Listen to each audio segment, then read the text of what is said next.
So Final Fantasy XIV Mobile just got another update on its gameplay and really just showcases how different yet faithful it is to the original game. I honestly wasn't expecting too much from the gameplay here, but I honestly think it looks a lot better than I expected. And besides that, we also have a future game show interview with Naoki Hamaguchi, the director of Final Fantasy VII Rebirth, pretty much going over the development for that game and how that development cycle is going to reflect on Final Fantasy VII Remake Part 3. So guys, we are fast approaching 2,000 subscribers, which is honestly crazy to say. So as always, do not forget to like the video and subscribe to keep up to date with anything JRPG. So first off, we have our first in-depth look at the gameplay for Final Fantasy XIV Mobile. We did cover this once on our channel, and I have to say that just as much as before, I am still impressed at how they were able to faithfully translate the gameplay over to mobile devices. I've always been of the mindset that Final Fantasy XIV is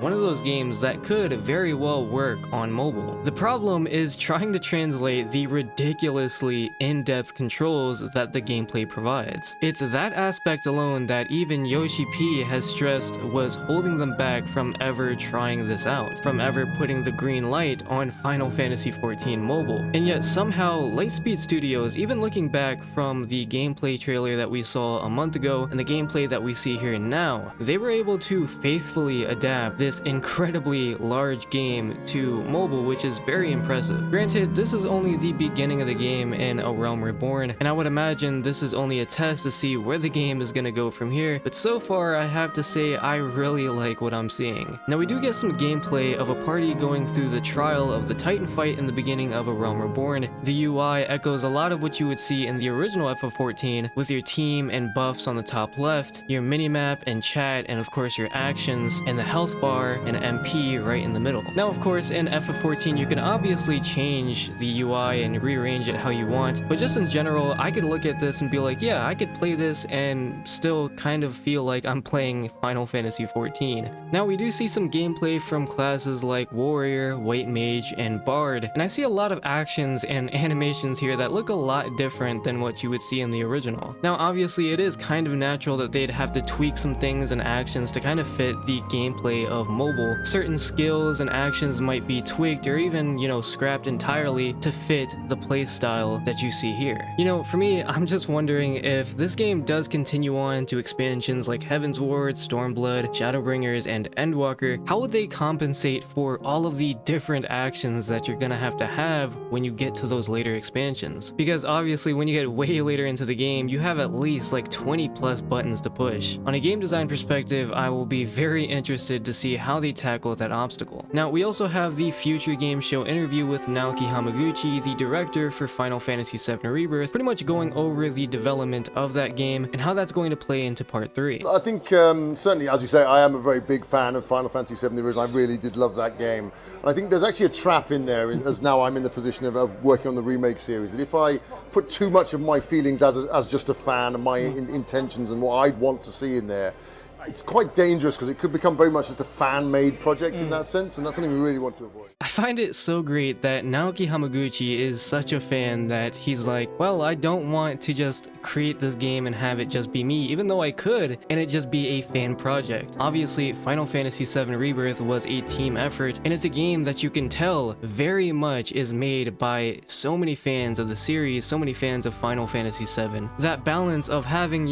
classic Final Fantasy elements while also providing modern video game trends that still fit within the game design of Final Fantasy. Naoki Hamaguchi being a younger developer and a younger director, pretty much growing up with Final Fantasy, I think really understands what both younger and older audiences want from the series. At least in my opinion, I think we've also had some other amazing modern Final Fantasy games, such as Final Fantasy XIV, with its expansions still coming out, Final Fantasy XV Royal Edition, not the base edition, absolutely not, and of course Final Fantasy XVI, even with its bold directions and gameplay, I still think is a very good game. And even with those great games, there is no denying that Final Fantasy VII Rebirth, I think, is the perfect mesh between old Final Fantasy and new in a way that I think just hits right, both with fans and with critics. Now obviously I think with any game development studio you're gonna have a balance between younger and older generations working on the game, right? But I think that Naoki Hamaguchi emphasizing that with Final Fantasy VII Rebirth especially is very important, because with a remake of a very beloved and iconic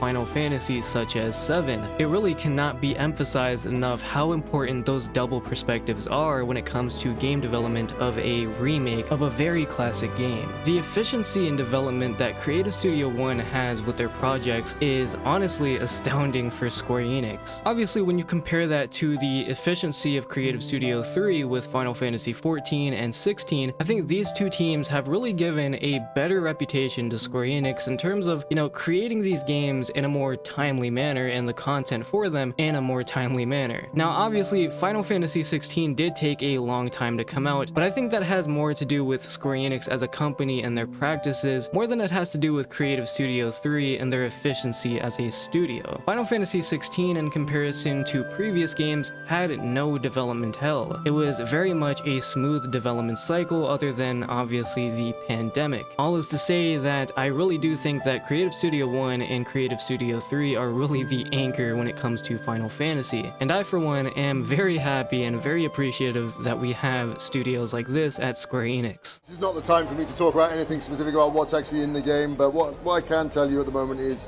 we are working on it. We started work on the third part of the trilogy pretty much after we finished working on Rebirth, so that's pretty much a year we've been going on it now. Everything's going very well.